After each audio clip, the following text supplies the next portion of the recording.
So there actually are, let's see, there's about 5 minutes left in this match, but at the risk of giving it away, we win at this point if you want to turn it off.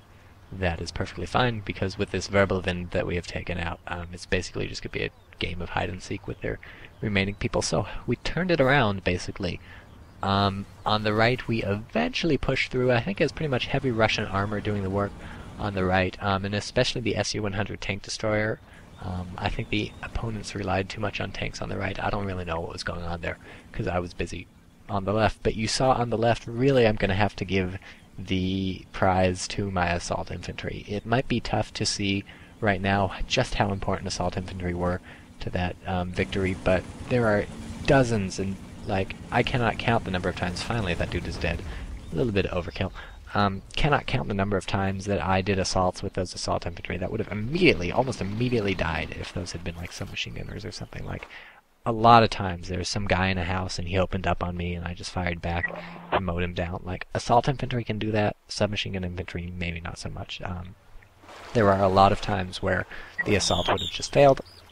I wouldn't have been able to push slightly forward, and I just all those various successions of getting closer and closer and closer each time with my assault infantry, killing more and more people. I just wore the opponent down. He wasn't able to stand up against me, and you know, he was using elite infantry. He was using stormtroopers and stuff too. So, you know, if you're good and you keep the pressure up, things can go your way. Imagine if I had tried the exact same thing, only I'd sit back and let him attack. Like, you know, tides could have easily been turned. He had like the Nashorn tank destroyer and the Stug and the Panther. Like, I took those. Well, I didn't take the Nashorn or the Stug. Did I take the Stug out? How did the Stug die? I think he eventually repositioned the Stug to deal with other stuff. But like, clearly the Panther I took out because I was being offensive and I managed to get up real close to him and kill his stuff. The Nashorn, the only reason it was like killed by my allies' tank destroyer was because I had pushed up forward enough to give my allies' tank destroyer the room to breathe.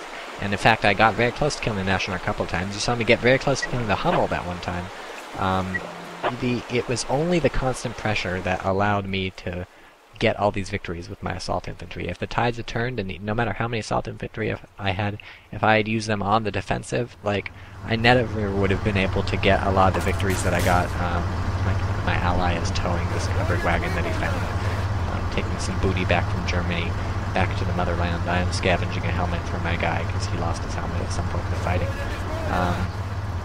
So yeah, if I had not kept up the constant pressure, there would have been breakthroughs on our side instead of breakthroughs on the opponent's side, and we would have, I would have lost people in a number of situations, and they just would have pushed me back to where the opponent got pushed back to. So it's not just the unit composition, it's the assault infantry too. And at the end, I blitzed with those two T-34 85s and broke through their final defensive line, but that was really only after almost all their AT, basically all their AT had been killed. Those were mostly to get rid of the mortar and the people behind the sandbags.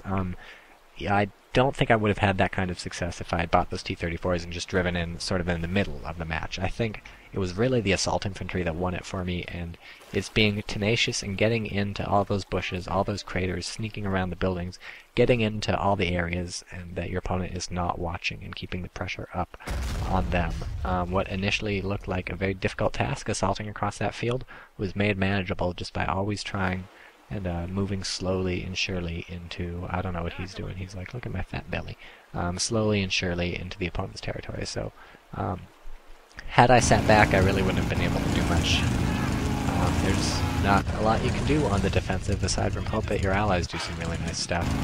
So I've commandeered the German BMW R12, and it's mine now, waiting for a tank crewman to show up to crew both the side thing and the what's it called, the normal motorcycle. But now I'm just driving around, having a bit of fun in direct control. And in direct control, you can often kill people because they won't get out of the way in time. And if you're directly aiming at them, you can do some damage. And that was my allies guy, but of course we won, so it's not a big deal. And yeah, hopefully I'll be able to murder this guy in cold blood also, because that's always fantastic. But he looks like he's a bit too wily for my stuff. My cornering radius is not quite good enough. So he lives to fight another day. So hopefully you didn't mind this extremely long game. You saw some stuff go down. It wasn't just 20 minutes of people firing giant tank guns at each other, which is often what Man of War can turn into if you're playing with crazy settings instead. Hopefully you saw some tactics and tips and tricks that can serve you in your own games, and you understand the amazing power of assault infantry, and why you should never ever drive really close to people in bushes. I didn't make a lot of jokes in this shotcast. I probably should have made more jokes. I will make more jokes the next time.